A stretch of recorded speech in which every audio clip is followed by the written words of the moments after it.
Alhamdulillah, segala puji bagi Allah Subhanahu wa taala yang maha suci dari sebarang sifat kekurangan, yang bersifat dengan segala sifat kesempurnaan yang maha tinggi, yang mengkehendaki mempertemukan kita kembali pada waktu ini di dalam majlis ilmu.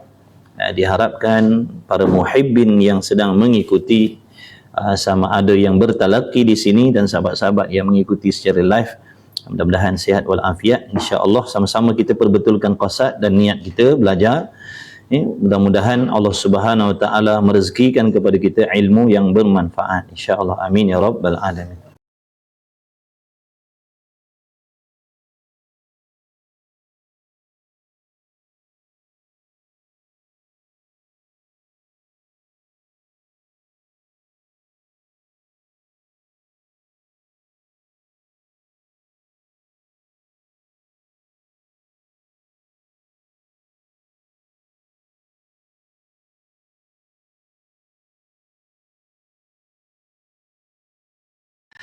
Baik, bismillahirrahmanirrahim. Qala al-muallifu rahimahullahu ta'ala wa nafa'ana wa iyyakum bi'ulumihi wa bi'ulumi masyayikhina fid daraini, amin ya rabbal alamin. Rupa sembahyang, rupa solat. Dia rupa solat. Solat ni di antara perkara yang sayugianya, yang sepatut-patut sebaik-baik, sebagus-bagusnya kita musalli, kita orang yang mendirikan solat ini, hendaklah mengetahui rupa sembahyang. Rupa sembahyang. Supaya dapat kita memastikan solat yang kita dirikan itu sama seperti rupa sembahyang yang diperintahkan. Jadi perlu kita kena tahu rupa sembahyang yang Allah suruh macam mana. Takut-takut yang kita buat tu rupa lain. Nampak tak tu? Takut-takut solat yang kita buat tu rupa dia lain. Kerana solat ni dia ada rupa dia. Dia ada rupanya. Nabi SAW di dalam hadis yang lepas dulu, sallu kama ra'aitumuni usalli. Hendaklah kamu, kata Nabi SAW, umat mendirikan solat seperti mana yang kamu ketahui aku solat.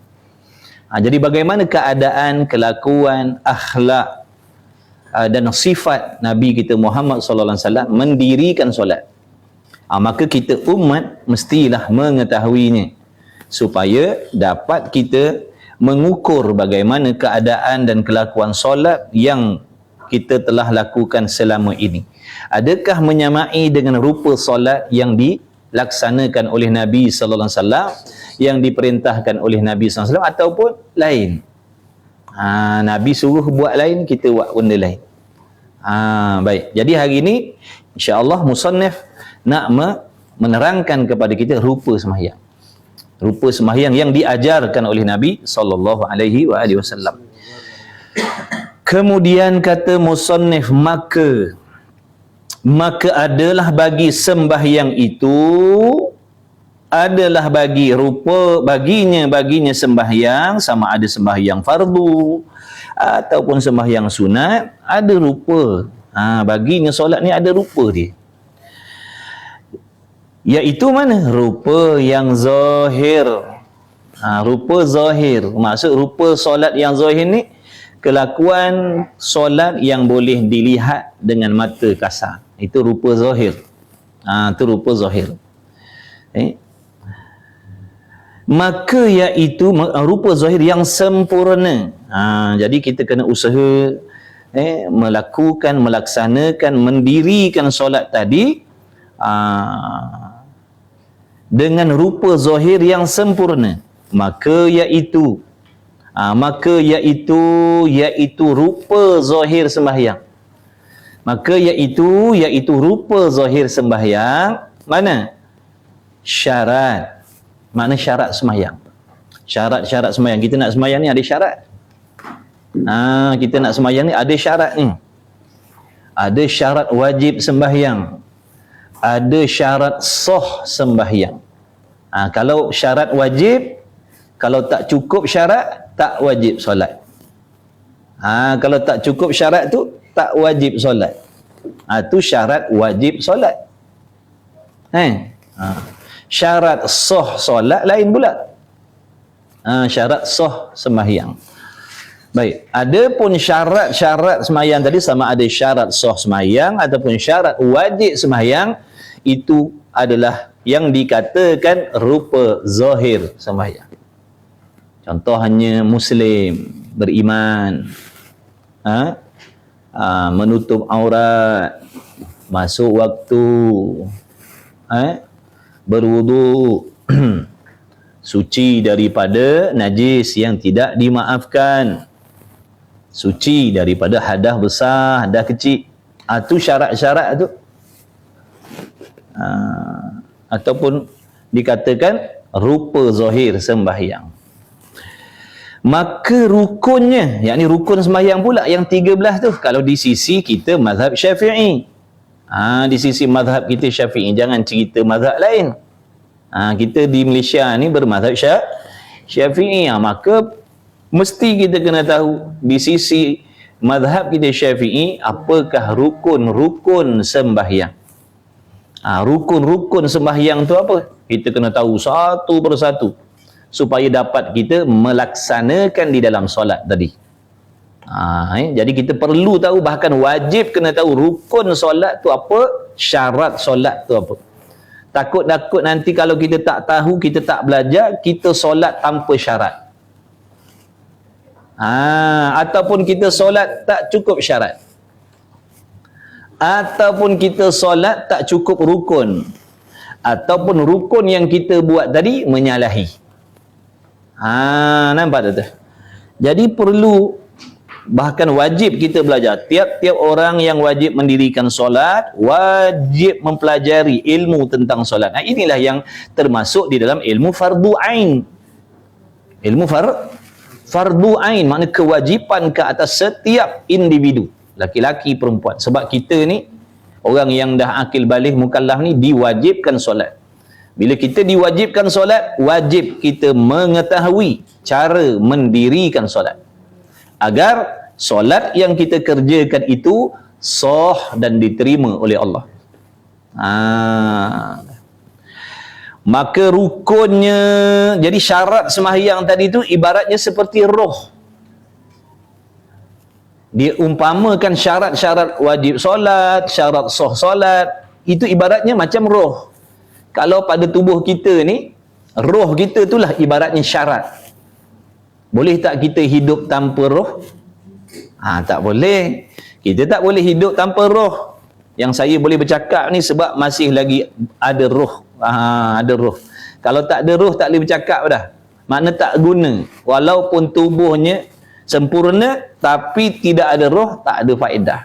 Begitulah solat yang kita dirikan tanpa syarat-syarat. Dia solat ni, dia main hantam. Asalkan masuk waktu dia solat. Dia tak peduli syarat cukup tak cukup. Itu ibaratnya kalau manusia tak ada roh, tak ada faedah. Kalau bahasa kita, tak ada faedah semayang dia tu. Walaupun dia buat setiap waktu, awal waktu, berjamaah, tiba-tiba syaratnya tak ada. Tak ada faedah semayang yang dia buat. Bila semayang yang kita buat tu tidak ada faedah, maka belum lagi tertunai kewajipan solat. Contoh zuhur nanti sekarang, kita solat dalam keadaan tak cukup syarat. Walaupun kita buat A to Z, orang kata kita semayang dah, sebenarnya kita belum mendirikan solat dan masih lagi tertanggung di atas kepala kita kewajipan solat tadi. Walaupun tadi kita dah buat. Nampak tak ada? Wajib kita mendirikan solat yang sah. Oleh yang demikian, kalau solat yang kita dirikan itu tidak sah, contohnya solat tanpa syarat yang cukup, wajib diulangkan kembali. Selagi ada waktu, wajib diulang kembali. Kalau dah terlepas waktu, wajib diqadakkan semula. Jadi solat ni bukan asalkan buat, tak sah tak apa, bukan. Wajib mendirikan solat yang sah. Baru gugur fardu zuhur untuk diri kita hari ni. Bila kita dirikan solat tadi cukup syaratnya, cukup rukunnya, maka gugurlah sembahyang fardu zuhur atas diri kita hari ni. Fardu zuhur dah tak wajib buat dah, sebab yang buat tadi dah sah, bahkan tidak disuruh ulang kali kedua. Apabila solat yang pertama tadi dah cukup syarat, dah cukup rukun. Tapi seandainya kita solat kali pertama tadi tidak cukup syarat ataupun tak cukup rukun, wajib diulang kembali. Kalau kita tak ulang, kita biarkan sembahyang kita macam tu dalam keadaan terbatal, tidak sah tadi, makna menanggung dosa ni. Tanggung dosa. Sebab solat yang kita buat tadi tidak menggugurkan fardu zuhur pada hari ni. Masih lagi tertanggung atas kepala kita kewajipan fardu zuhur walaupun tadi kita dah buat. Boleh faham tak tu? Bukan asalkan buat, tak sah pun tak apa dah, aku dah solat dah. Tapi tak sah. Tak boleh, wajib diulang kembali. Bila kita wajib ulang ke sembahyang ni? Bila kita tahu solat kita tak sah. Bila kita tahu solat kita tak sah, maka pada waktu tu wajiblah kita ulang. Macam sekarang kita dah belajar. Dulu kita solat main taram je. Mandi wajibnya entah betul ke tidak, wuduknya entah betul ke tidak, pakaian yang kita pakai cucinya tidak mengikut syarat. Jadi bila kita belajar, dulu aku basuh pakaian salah, dulu cara aku mandi wajib salah. Makna sekarang nyata dah solat yang kita buat dulu-dulu tu salah. Nampak tak? Maka wajib diqadakkan balik. Wajib diqadakkan secara beransur lah. Bukan hari ni kena bereskan semua tu. Kena kira balik. Umur kita balik, ambillah 15 tahun. Siapa yang ingatlah. Kalau kita tak ingat umur balik kita berapa, ambil 15 tahun hijrah. Sekarang umur kita berapa? Tolakkan. Sekarang ni kita dah mula belajar dah. Dah mula nak baiki dah. Tolakkan dengan umur kita sekarang. Berapa jawapan? Kalilah 1 hari 5 waktu. 1 tahun 365 hari, kalilah. 10,000 lah. Salah siapa? Salah kita. Sebab ilmu solat ni sebenarnya tidak boleh ditangguhkan. Tu salah kita. Kita boleh belajar ilmu yang tidak wajib pada waktu tu.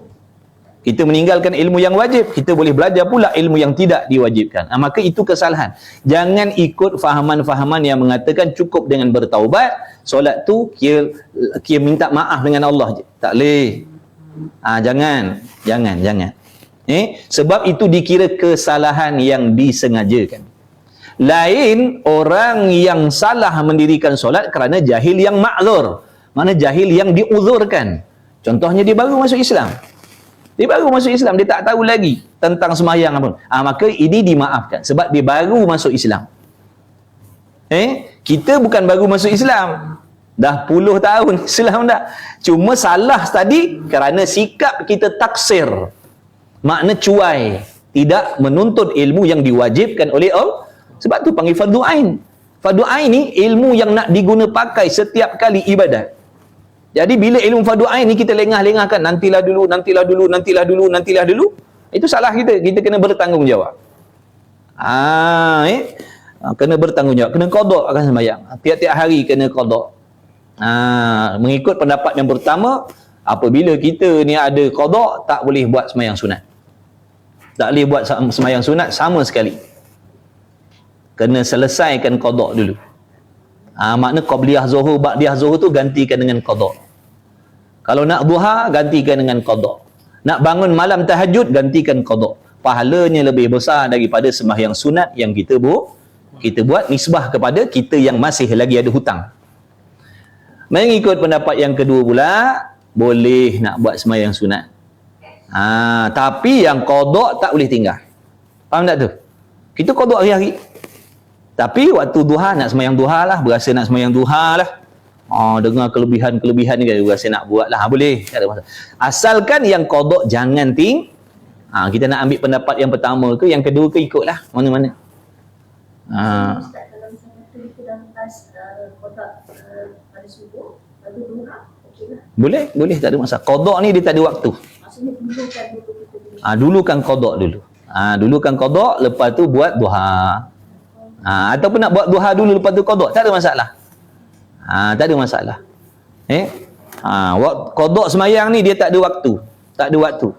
Nak qada lepas zuhur, tak kisah nak qada zuhur tengah malam, nak qada zuhur dalam waktu subuh, nak qada zuhur lepas asar, tak peduli. Ni nanti sekarang ni zuhur ni kan biasa kita buat qabliyah ba'diyah contoh kita dah tahu hukum, lebih baik aku bayar hutang daripada aku bagi hadiah. Nampak tak tu?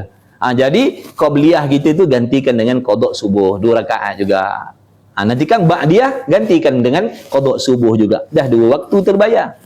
Daripada kita buat qabliyah ba'diyah, hutang tak tolak. Nampak tak? Kalau kita mati tetap dipersoalkan sebab itu hutang yang wajib kita bayar. Pahalanya lebih besar daripada kita buat semayang sunat lagi. Jangan kita kata semayang sunat qabliyah ba'diyah ni memang ada kelebihan, memang.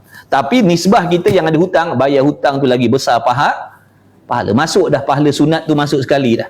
Kita buat semayang fardu, qada 2 rakaat subuh. Dengan kawan kita contohlah, dia semayang sunat 1000 rakaat. Besar lagi pahala kita qada subuh tadi tu. Pahala sunat tidak boleh menandingi pahala amal yang wajib.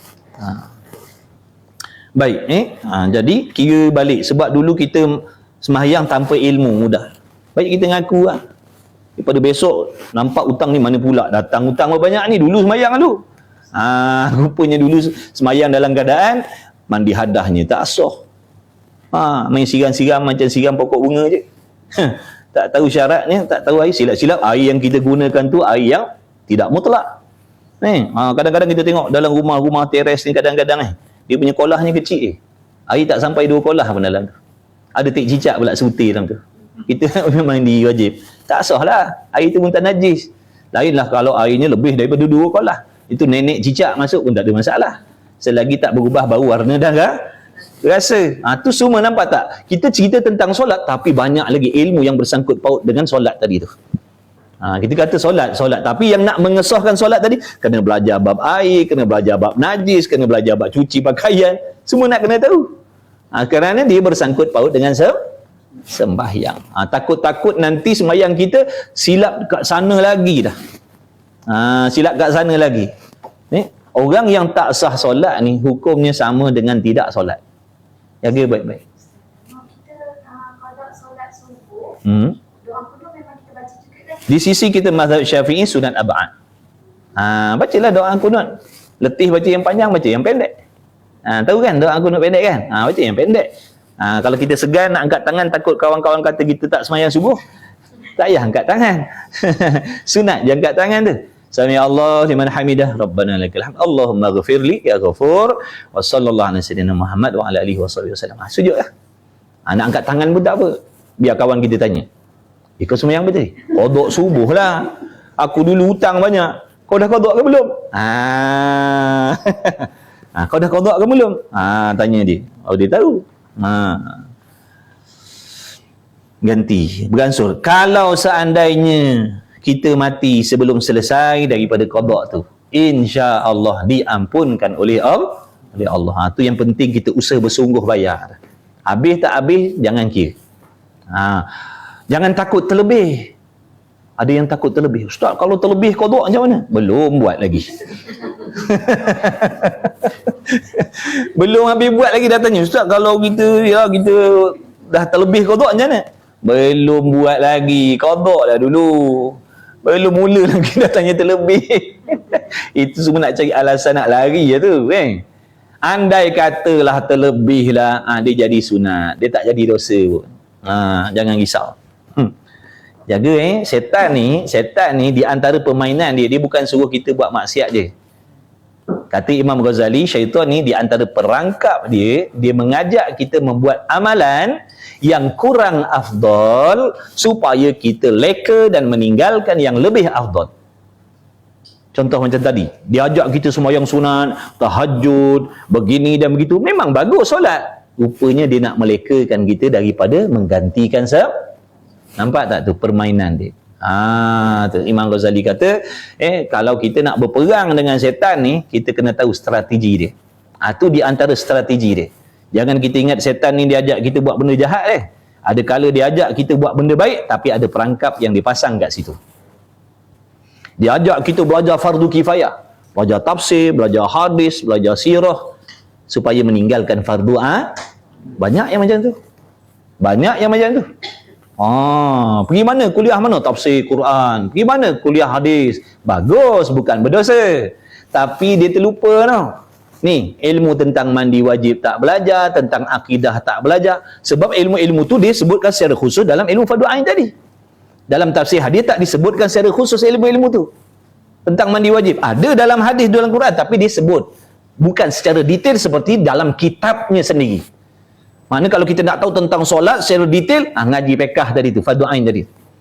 Dia takkan sebut dalam hadis tu, dia tak sebut pasal rukun qauli, rukun fi'li, kalau buat macam ni nak buat macam mana, kalau langgar macam ni batal ke, dia tak sebut dalam hadis secara detail begitu. Dalam tafsir Quran pun begitu. Jadi kita hati-hati. Banyak sekarang ni kita tengok agama yang berhijrah. Bagus, alhamdulillah. Tapi jangan ingat bila kita berhijrah meninggalkan zaman kejahilan kita tu, kita selamat dah. Setan ni perangai, dia kata Imam Ghazali, dia macam harimau akar. Tahu harimau akar? Harimau yang suka panjat pokok. Dia jenis kalau dia serang musuh, kalau dia datang daripada pihak depan, kita halau dia, dia lari.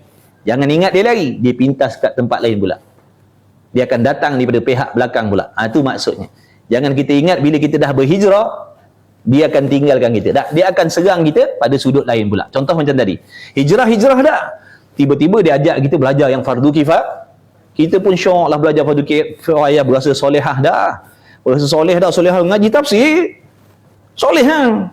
Ngaji tafsir ni. Mandi wajib tak sah-sah mandi wajib. Rukun qauli taknya betul-betul dalam sembahyang. Nampak dah tu? Permainan dia. Jadi hati-hatilah. Bukan tak boleh belajar fardu kifayah tadi. Fardu ain jangan tinggal.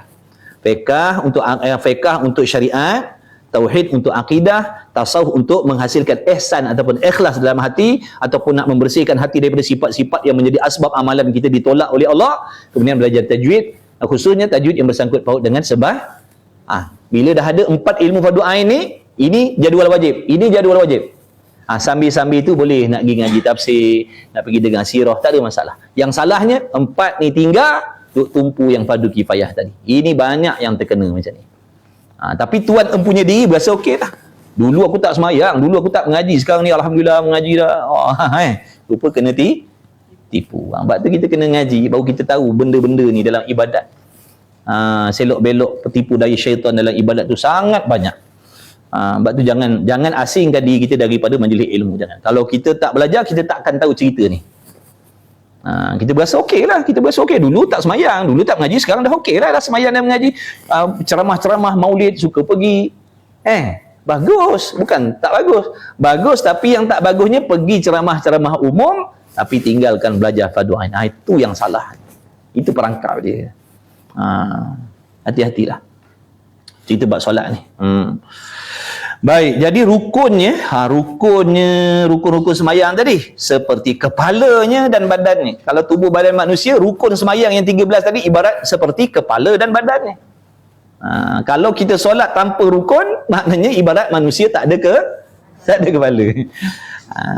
Dan sunat ab'ad itu, sunat ab'ad itu, ada berapa sunat ab'ad? Secara umumnya ada 2 lah kita cakap. Kalau nak hadusi ada 8.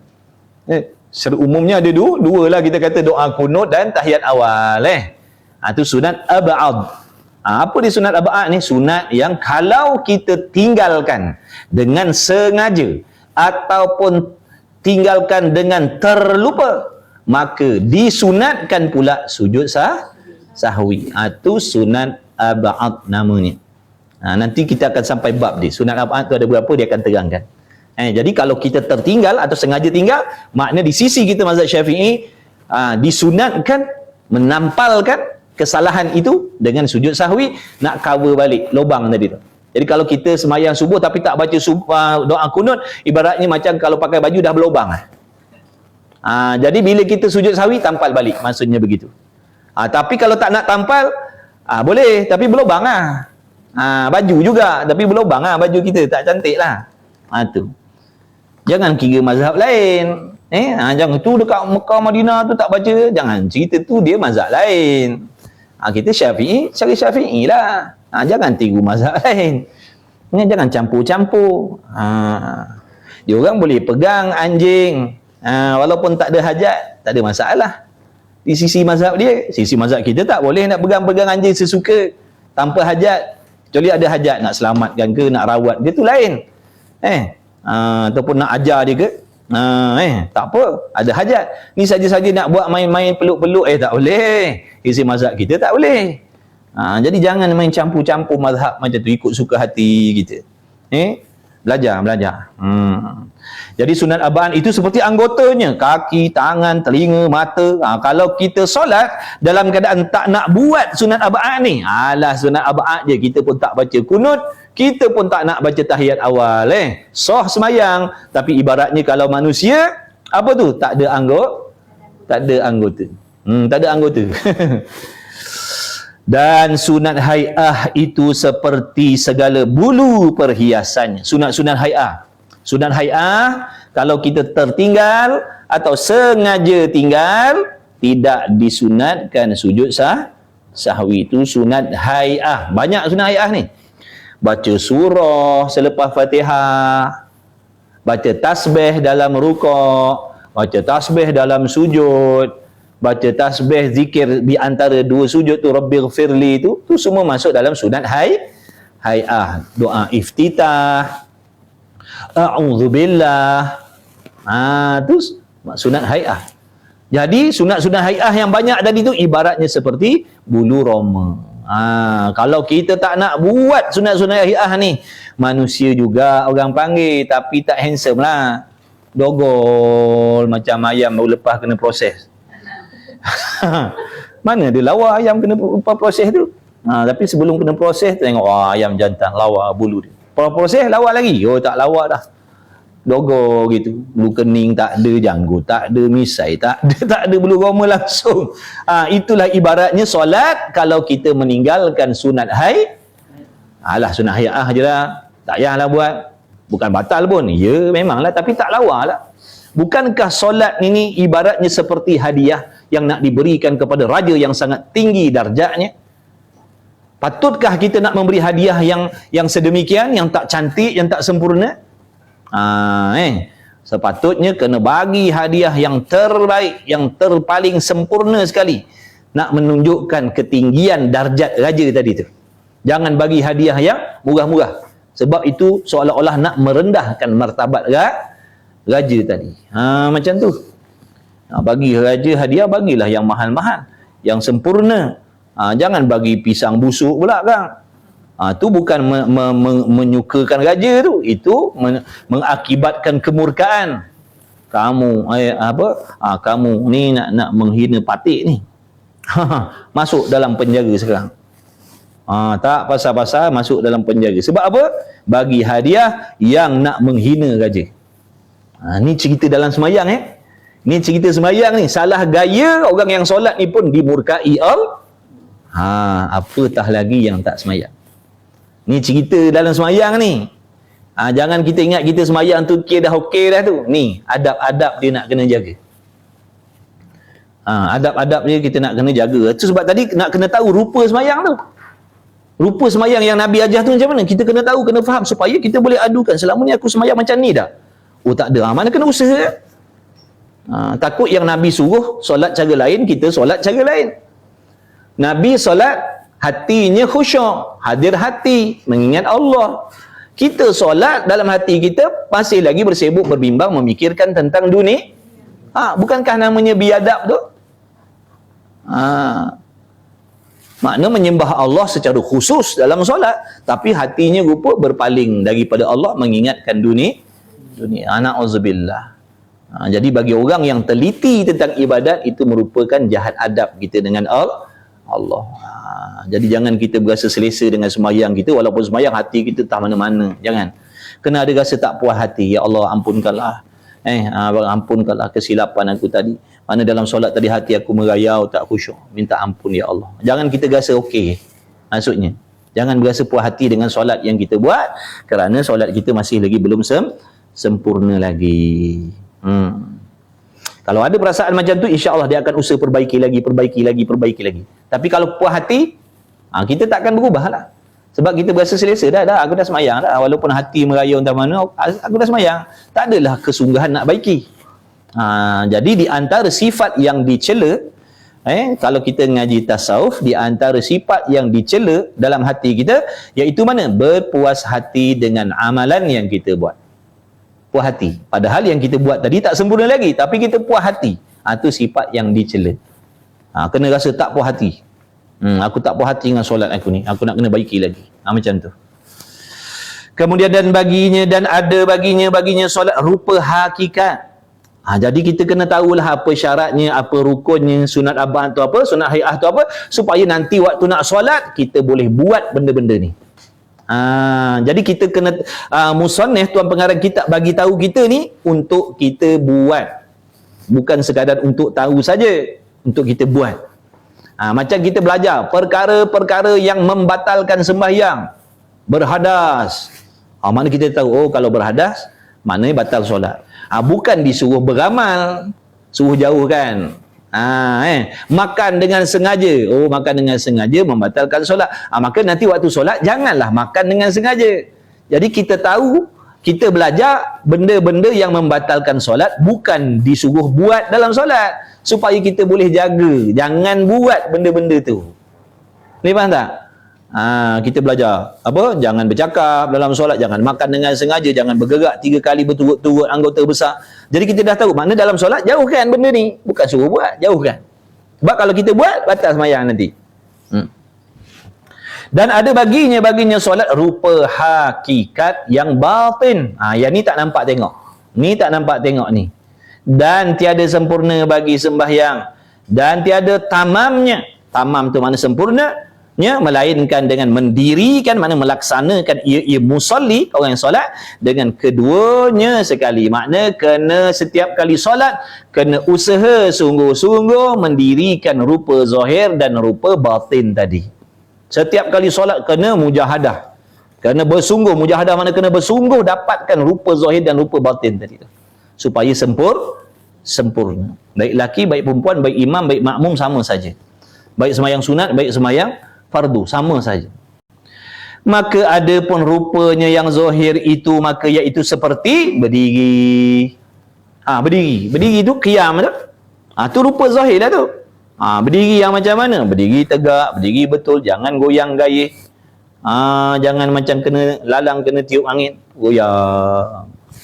Lepas tu suka duduk kat kipas pula tu. Semayang cari kipas. Sanggup soft jarak kipas punya pasal. Lepas tu berdiri, kena tiup kipas. Tu mujur nombor 2, kalau kat nombor 5 kipas. Tahu. Makna kalau solat yang kata qiyam, kena pastikan qiyam yang sempurna, berdiri yang sempurna. Macam mana? Nanti lagi akan sampai bab dia akan ceritakan rukun sembahyang qiyam. Qiyam yang macam mana yang sempurna, qiyam yang macam mana yang tidak sempurna tapi sah. Dia berdiri dah, sah dah, tapi tak sempurna. Makna kalau markah 10 dia dapat 2 je kalau berdiri macam tu. Jadi kita nak kena sempurna lah. Ni solat. Benda dunia yang binasa ni pun kita nak sempurna, betul? Ini nak bawa balik mati ni, lebih-lebih lagi lah kena sempurna. Nak pakai lama. Benda dunia nak pakai sekejap ni pun nak sempurna. Kereta nak sempurna. Ada tak orang nak beli kereta tak payah set mirror? Ada? Dia kata ni set mirror tak ada, tak apalah. Apa pasal? Pakai sementara je, sementara hidup. Dah, mana side mirror? Nampak tak tu? Tu benda dunia, nak pakai sekejap pun nak sempurna. Ini nak bawa balik mati ni. Lebih-lebih lagi lah nak sempurna. Maka iaitu seperti berdiri dan takbir. Tu takbiratul ihram, Allahu Akbar, nak kena sempurna. Banyak yang takbiratul ihram ni tak sah. Sembahyangnya daripada awal lagi tak sah. Bukan kata batal, tak sah sembahyang dia. Batal ni kita dah buat dulu. Setengah perjalanan sah, tiba-tiba kita membuat benda yang membatalkan. Contohnya makan ke contohnya. Tu berkata sembahyangnya batal. Ini bukan batal, tidak sah. Daripada awal lagi memang tak sah dah. Contohnya mana? Kesalahannya pada takbir. takbiratul ihram. Yang mana takbiratul ihram ni adalah merupakan rukun. Ataupun kalau membaca takbiratul ihram tu Allahu akbar tu, itu hukumnya apa? Rukun qauli. Rukun qauli. Wajib dibaca dengan mengeluarkan suara pada telinga kita sendiri. Kalau takbiratul ihram ini kita melaksanakan ataupun mengangkat takbiratul ihram ini dengan tidak mengeluarkan bunyi suara, bahkan angin sahaja yang keluar, tidak sah. Nampak tak tu? Ramai Allahu akbar, tak sah. Kalau tak ulang balik dengan takbir yang lain, tak sah sembahyang. Hari tu dia tak sembahyang zuhur. Pekan asar buat lagi macam tu, tak sembahyang asar. Maghrib kan buat macam tu, tak sembahyang maghrib. Nampak tak tu? Sebab apa? Tak sah tadi. Jadi rukun qauli syaratnya mesti dengar suara, bukan dengar angin. Sebab apa tak boleh baca dengan berangin tadi? Kerana tidak dapat menunaikan makhraj huruf. Huruf tu ada makhraj, ada tempat keluar dia. Kalau kita baca berangin, habis punah ranah makhraj huruf tadi. Semuanya berlonggok kat tekak kita. Ha pun situ, ghain pun situ, sin pun situ, ra pun situ. Cuba baca alif batah huruf hijaiyah tu. Cuba baca dengan berangin. Alif, ba, ta, sa, jim, ha, kha, dal, za, ra, zai, sin, shin. Kat sini semuanya. Sah tak? Tak sah. Sebab tu. Oh, macam tu ke? Macam tu lah. Kalau tak mengaji, beres. Dah semayang dah. Rabbana taqabbal minna ya Allah. Terimalah solat aku. Tak terima macam mana cara buat salah. Kita ni nak minta Allah terima setelah kita berusaha mengikut syarat dan rukun. Bila dah buat cukup syarat dan rukun, ya Allah, mudah-mudahan kau terimalah solat yang aku dah buat tadi. Cukup syarat, cukup rukun. Harap-harap kau terima, baru kena. Ini cara buat tak betul dah. Nak suruh terima macam mana? Tak payah wuduk, ambil semayang, lepas tu ya Allah terimalah semayang aku. Boleh? Jadi jangan bermudah-mudah dengan ibadat. Jangan. Rosak semayang, amalan kita lain semua rosak. Amalan kita yang lain akan tergantung pahalanya kalau kita tidak mendirikan solat. Tak mendirikan solat ada dua makna. Yang pertama, tak solat langsung. Yang kedua, solatnya tak sah dan dibiarkan dalam keadaan tak sah tadi. Sama hukum ni. Meninggalkan sembahyang.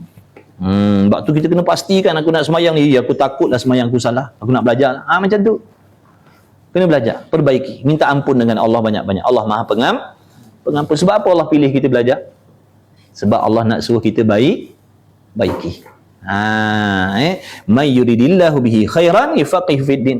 Siapa-siapa yang Allah kehendak, siapa-siapa yang Allah kehendak memberi kepada dia kebajikan, nescaya Allah Ta'ala akan menjadikan dia orang yang cerdik, yang pandai, yang faham agama.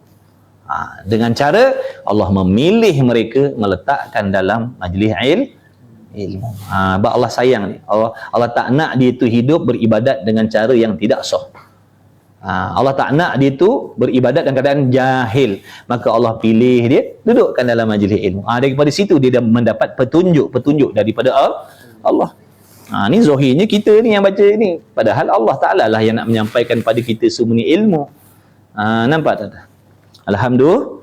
Alhamdulillah. Kalau Allah tak pilih kita duduklah dalam keadaan beribadat syok sendiri. Syok sendiri, rasa macam betul dah rupa-rupanya. Besok bila hisab, ya Allah ya Karim. Mana ni ya Allah, dulu aku tak pernah tak semayang. Dulu tak pernah buat, semua buat. Mana perginya? Rupanya tak sah daripada awal lagi. Sebab tu kita kena syukur sangat-sangat bila Allah pilih kita belajar agama. Syukur sangat-sangat. Ya Allah, terima kasih banyak-banyak pada Allah. Mujur Allah tak biarkan kita dalam kejahilan. Jadi sempurnanya sembahyang tadi takkan sempurna semayang melainkan kena buat dua-dua ni, rupa zahir dan rupa batin, melainkan dengan mendirikan ia musalli dengan keduanya sekali.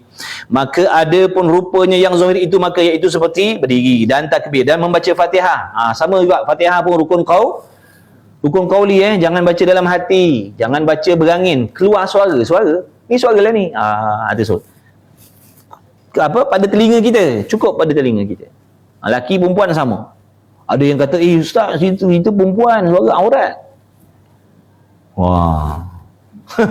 Kau menyanyi karaoke tak aurat pula. Wajib dengar, walaupun dia perempuan wajib dengar, bukan suruh menjerit, dengar telinga je. Bismillahirrahmanirrahim, alhamdulillah. Suara pada telinga lah tu. Takbir, Allahu Akbar, cukup lah, bukan suruh menjerit. Kecuali imam dia kuat lah sikit, nak mensyaratkan masuk rukun, pindah rukun, betul? Kita makmum kat belakang ni, qada telinga. Jangan nak sama-sama macam imam kuat pula. Imam dia lain, dia ada allowance, kita tak ada. Ada makmum baca kuat, jadi makmum tu terlajak pula, baca telinga je lah, dengar telinga. Bismillahirrahmanirrahim, alhamdulillahirabbil arrahmanirrahim, barulah tertunai makhraj. Kalau bismillahirrahmanirrahim semua kat sini, tak sah. Kalau tak ulang balik, batal semayang. Maknanya bukan batal semayang, tak sah semayang dia, wajib ulang balik dengan semayang yang lain. Kemudian apa lagi? Dan rukuk. Ni rupa zahir, rukuk macam mana? Yang sempurna rukuk macam mana? Dan i'tidal. Kalau Fatihah tadi yang sempurna macam mana, yang kurang sempurna macam mana, yang tak sempurna dan tak sahnya macam mana, tu kita kena tahu tu. Dan i'tidal, tu sami'allahu liman hamidah, yang macam mana, yang sempurnanya. Dan dua sujud dan duduk antara keduanya, maknanya duduk antara dua sujud, dan duduk tasyahud, maknanya duduk tahiyat awal bagaimana di sisi mazhab kita. Mazhab lain dia duduk tahiyat awal, tahiyat akhir sama serupa. Di tahiyat akhir dia pun macam tahiyat awal kita. Kita dah ada perbezaan di antara duduk tahiyat awal dan tahiyat akhir. Kadang-kadang kita tengok orang-orang belah sana, orang Bangla ke mana, belah sana, India ke, tengok cara dia semayang. Tengok dia cara dia duduk tahiyat macam mana, kan lain. Dia tahiyat awal pun begitu, tahiyat akhir pun begitu. Kita dah tahiyat awal lain, tahiyat akhir punggung kita atas lantai, betul? Tahiyat awal punggung kita atas tapak kaki kiri. Dia sama je. Tak apalah dia tu, kita nak kena belajar lah yang kita punya macam mana. Ni kita pergi tiru pula dia. Mana ni? Dah tukar mazhab ke? Dah lah, ini orang Arab buat macam ni. Pula dah, dia bukan cerita orang Arab tak Arab. Semayang ni bukan tiru orang Arab, semayang ni ikut ilmu. Ni tiru orang Arab. Orang Arab ada yang betul, ada yang tak betul, ada yang mengaji, ada yang tak mengaji, ada yang tak bermazhab, macam-macam lagi. Jangan kita jadikan orang Arab tu sebagai tempat kita nak betulkan ibadat. Ngajilah. Asyhadu an la ilaha illallah. Balik umrah. Balik haji, balik umrah. Dulu sebelum haji, sebelum umrah, asyhadu an la ilaha illallah. Balik haji umrah je, asyhadu an la ilaha illallah. Mana? Orang Arab semua buat macam tu, contohnya. Dijadikan orang Arab. Di sisi kita makruh menggerak-gerakkan jari. Makruh. Jangan tiru orang. Kata, kau mana tahu? Kau tak pergi umrah lagi? Aku baru balik umrah. Kau tak pernah pergi umrah? Aku dah pergi umrah. Orang Arab semua tu jari bergerak macam tu. Jadi kita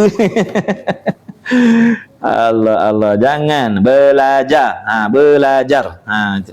Sandaran dia ilmu, bukan sandaran dia orang Arab. Dan salam, tu tahiyat akhir tu. Itu rukun qauli, kena baca, dengar pada telinga kita. Dan salam, yakni salam yang pertama. Assalamualaikum warahmatullahi. Kalau assalamualaikum warahmatullahi, tak sah mayang, batal mayang.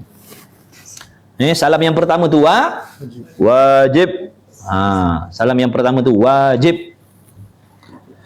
Inilah yang telah tersebut daripada segala rukun yang zahir dan sunatnya dan syaratnya semayang. Ada pun hakikat yang batin. Ini cerita rupa batin semayang pula. Maka seumpama khusyuk dan hadir hati. Makna khusyuk hati. Hati tak paling kepada selain Allah dalam sembahyang tadi. Mula dia takbir sampailah ke salam, hatinya tidak berpaling membelakangkan Allah. Dengan makna sentiasa mengingat Allah dalam solatnya. Sentiasa memuji-muji kebesaran Allah di dalam solatnya dan menghinakan dirinya terhadap Allah. Dalam solat dia tadi. Selain daripada dia menghayati, mengamat-amati erti dan maksud surah-surah yang dia baca, itu masuk dalam khusyuk juga. Dalam solat ni tak boleh fikir urusan yang lain daripada solat, walaupun urusan ibadat juga. Contohnya dalam solat kita mikir tentang nak buat haji, itu tak khusyuk dah tu. Apatah lagi mikir tentang dunia. Dalam solat kita mikir nak pergi zakat, nak pergi sedekah, nak pergi tolong anak yatim dalam sembahyang. Memanglah ibadat, tapi itu dah lari daripada khusyuk dah. Tak khusyuk dah orang panggil. Kalau kita sembahyang seorang, pahalanya sangat bergantung kepada selama mana khusyuk kita. Kalau kita sembahyang seorang, kalau ada khusyuk, yakni ada hadir hati kepada Allah, adalah sedikit pahala. Kalau kita sembahyang seorang tak khusyuk-khusyuk daripada takbir sampai salam ke laut, tak adalah pahala semayang kita pada hari itu, cuma sekadar buat kerja saja. Sebab tu kita disuruh, digalakkan sangat-sangat berjamaah. Kenapa? Kerana dalam solat berjamaah ini, walaupun tidak sempurna khusyuk makmum dan imam, pahalanya penuh sempurna. Tu kelebihan semayang berjamaah. Jadi semayang jamaah lah kat rumah kita. Ada keluarga, ada anak kita, ajak anak kita semayang, ajak lelaki kita semayang, ajak bini kita semayang. Dulu kita bujang, pahala sikit. Dah kahwin pun sikit juga pahala. Bini semayang sejadah sebelah, lelaki bentang sejadah sebelah, semayang zuhur sesama. Tak kerugi. Semayanglah berjamaah. Dia kata, abang tak pandai lah surah Al-Kahfi. Bukan syarat Al-Kahfi, Fatihah sebutir dogo-dogo pun tak apa. Dia jadikan alasan tak hafal surah Kahfi, surah An-Nisa. Dia tak nak berjemaah. Jangan rugi. Bayangkan dulu kita semayang seorang, pahalanya 1. Tapi kalau dengan berjamaah tadi dapat 27 lipat kali ganda yang sempurna, walaupun imam dan makmum tak khusyuk.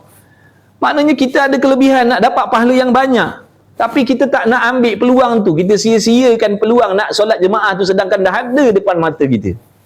Bila lagi nak buat? Kalau belum buat. Kalau laki kita tak nak jadi imam, kita jadi imam dulu. Dah awak ni payah sangat nak jadi imam. Duduk belakang, biar saya jadi imam. Tak sah. Semayang kita sah lah. Semayang laki kita tu tak sah. Mana boleh orang laki jadikan orang perempuan imam? Tak boleh. Nak ceritanya, mulalah. Jangan apa nak malunya. Semayang je lah. Saya pandai surah Inna atau Inna dengan Qul Allah. Tak apa belasah. Tak apa, tak ada masalah. Asalkan berjamaah. Jangan malu-malu, rugi kita. Besok kita cemburu. Sebab tu nanti di dalam syurga kita akan cemburu. Kita akan iri hati dengan orang-orang yang diberi kelebihan yang jauh lebih dahsyat daripada kita. Kenapa? Kerana waktu dulu di atas dunia kita tak nak ambil peluang macam mana yang mereka buat. Menyesalnya aku kalau aku buat beginilah dulu. Macam tu dia jadi macam tu besok dalam syurga besok. Bila tengok orang lain kehebatan syurganya, balasan baik daripada Allahnya dahsyat, jauh lebih dahsyat daripada kita, di situlah nanti timbul penyesalan. Kenapa? Kerana sedikit beribadat. Kalau aku tahu dulu, maksudnya macam. Tapi dah terlambat lah. Dekat syurga bukan tempat semayang dah. Dalam syurga tak ada semayang dah. Dalam syurga tempat berehat. Rehat selama-lamanya. Dalam syurga tempat rehat, bukan tempat ibadat. Sini je nak kena beribadat, korban masa, nak kena mengaji, nak kena beramal, nak kena begini, nak kena begitu. Jumpa macam-macam benda menyakitkan, menyedihkan, macam-macam dah dunia. Tapi bila sampai saja syurga, hilanglah segala-gala jenis kesusahan, masalah, kesakitan dan sebagainya. Bahkan dipenuhi dengan kesenangan. Selama-lamanya zahir batin senang duduk dalam tu. Seronoklah duduklah dalam tu. Selama mana? Selama-lama tak mati-mati dah, duduklah bersedap-sedap macam lebih dahsyat daripada raja lagi kat dalam tu. Bukan main-main, sungguh-sungguh. orang paling lekeh dalam syurga tu, yang paling keluar, last keluar daripada neraka, dialah orang yang paling last sekali keluar daripada neraka. Dia punya jajahan syurga yang Allah hadiahkan kepada dia ibaratnya 4 negara besar yang digabungkan atas dunia. 4 negara besar yang digabungkan tu milik dia seorang, milik dia yang paling lekeh sekali tadi, yang paling akhir keluar neraka. Tu balasan Allah bagi dia. Atas dunia tak semayang, tak mengaji, tak apa, buat benda haram yang Allah suruh dia tak buat. Cuma yang menyelamatkan dia iman dia saja, iman dia je. Sebab tu dia kena duduk dalam neraka dulu, sebab diazab sebab dosa tak semayang, dosa begini, dosa begitu. Tapi akhir bila keluar, itulah dia selekeh-lekeh kawasan pentadbiran jajahan yang Allah bagi kepada orang yang paling lekeh amalnya. Cuba bayangkan dia orang yang solat, dia orang yang soleh, yang solehah, macam mana agak-agak. Seluas langit bumi itu, 7 petala langit dan bumi itu dibentangkan untuk dia. Bukan dalam tu kita kongsi ramai-ramai. Jangan kita faham maksudnya dalam syurga besok kita kongsi ramai-ramai. Tak, kita punya, kawasan kita, kawasan orang. Bukan besok macam ni, kita kumpul ramai-ramai. Tak, bukan kumpul tu. Masing-masing. Dia ada syurga dia, mahligai dia, kawasan dia, kita. Dia. Tapi tiap-tiap orang tu sangat-sangat luas Allah bagi. Lebih dahsyat daripada raja atas dunia lagi. Kita kena tahu juga benda-benda macam tu, nak menyuntik semangat nafsu kita ni yang malas ni. Kita ni kebudak-budakan lagi dalam ibadat. Jadi nak kena tahu upah-upah yang Allah bagi tu, nak menjadi pemangkin kita. Jadi semangat sikit. Kita ni kebudak-budakan lagi dalam ibadat. Kena tahu juga kelebihan-kelebihan buat amal soleh tu supaya kita jadi rajin. Jadi bila daripada malas, ingatkan kelebihan tu, jadi rajin nak buat. Tak apa, peringkat awal. Pukul berapa nak berhenti ni? 1.49. Dah. Dah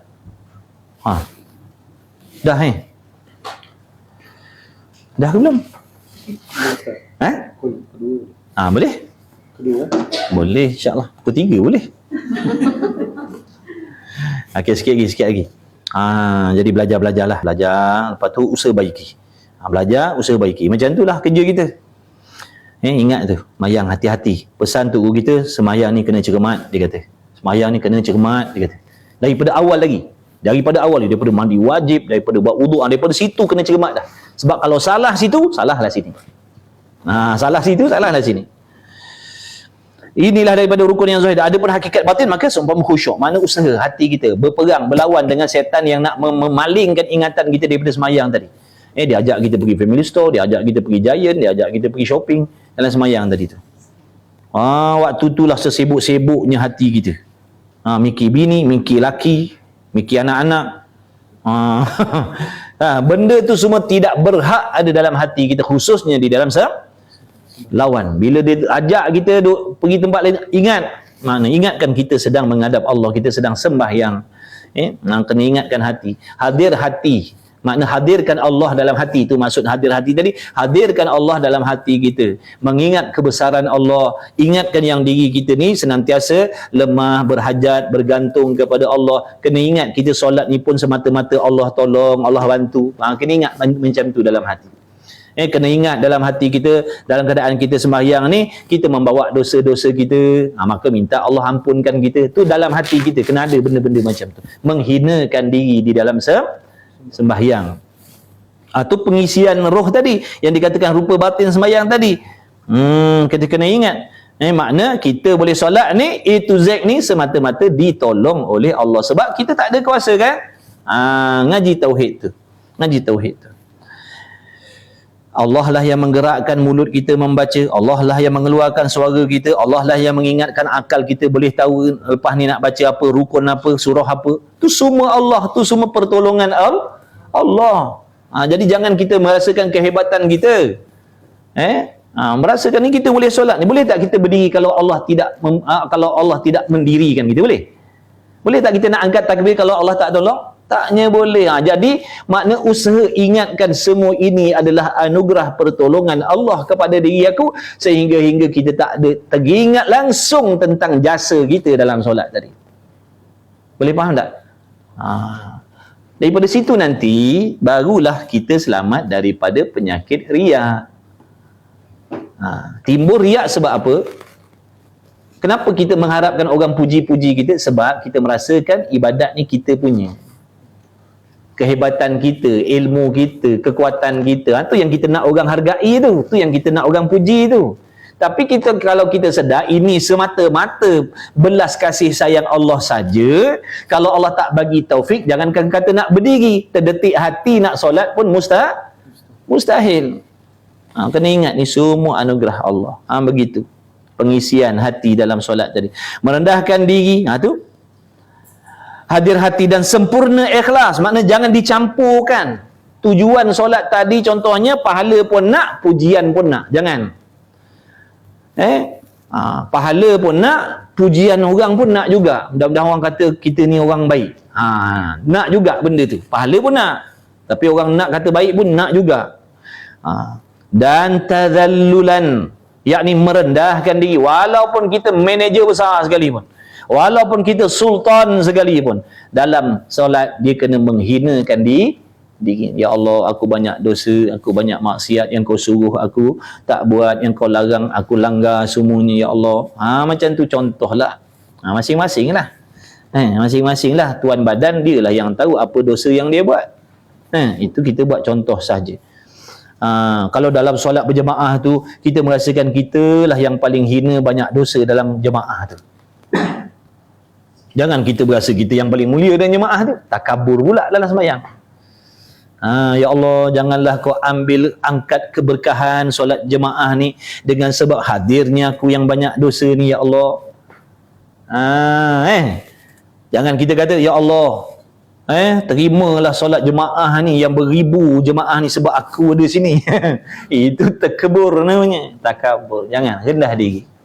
Rendah diri, ya Allah, janganlah dengan sebab aku yang banyak dosa ni ada kat sini kau angkat pahala, kau kurangkan kebajikan solat jemaah ni sebab aku yang banyak dosa ni ada sini. Tu contoh merendah diri. Macam tu.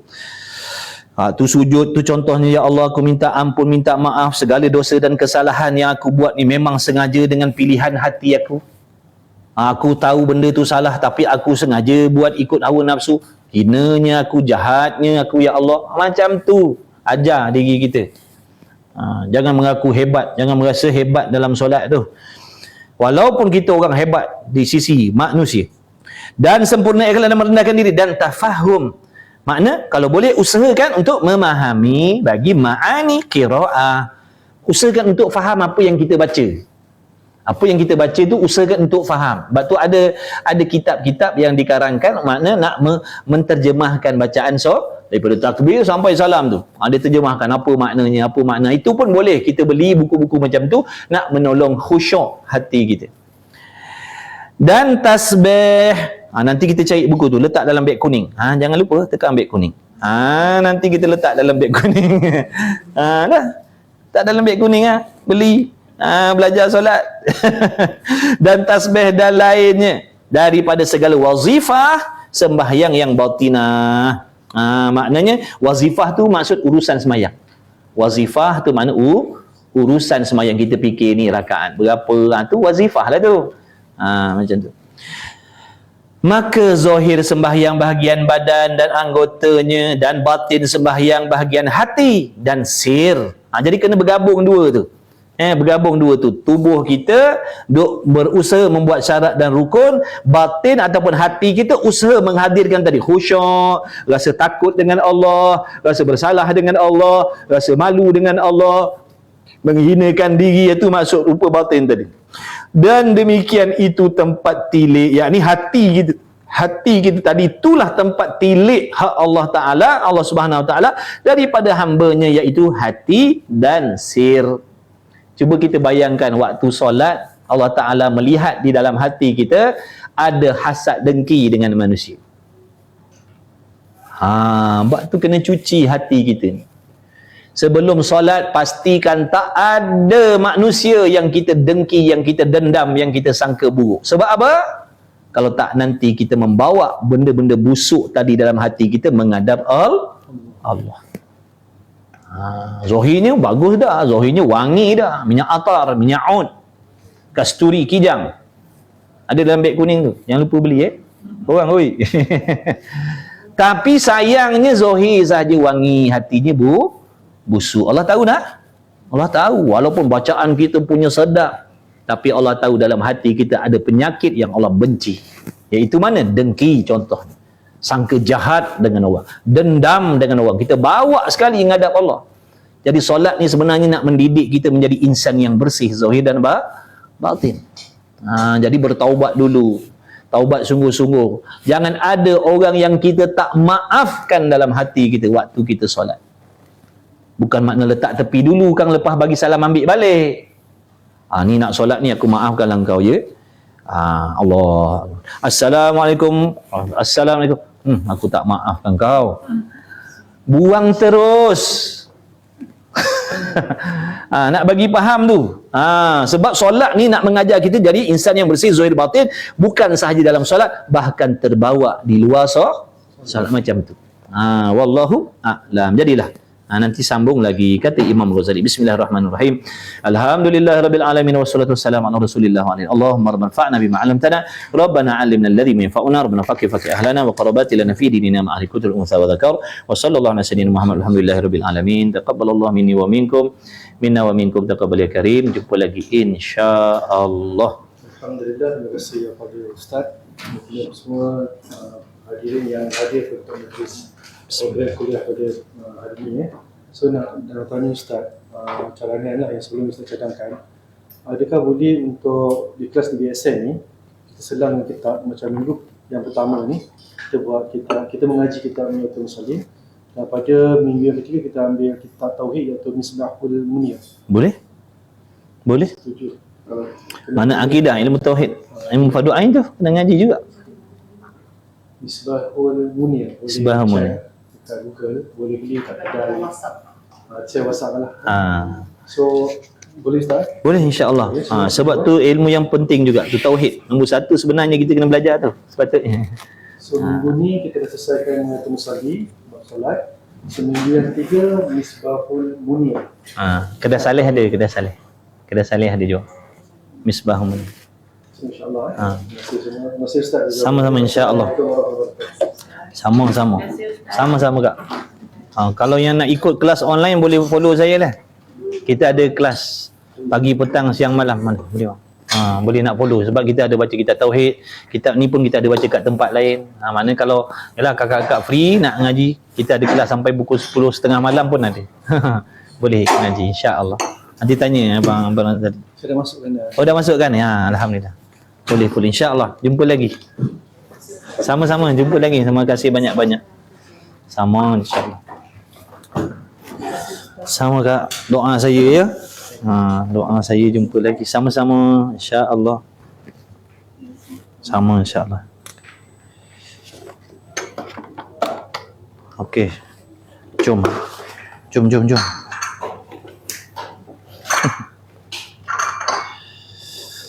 Alhamdulillah.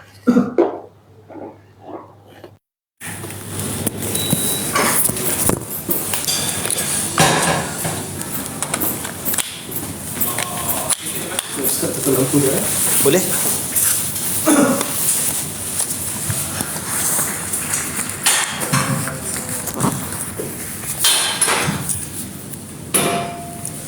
Ustaz macam kelas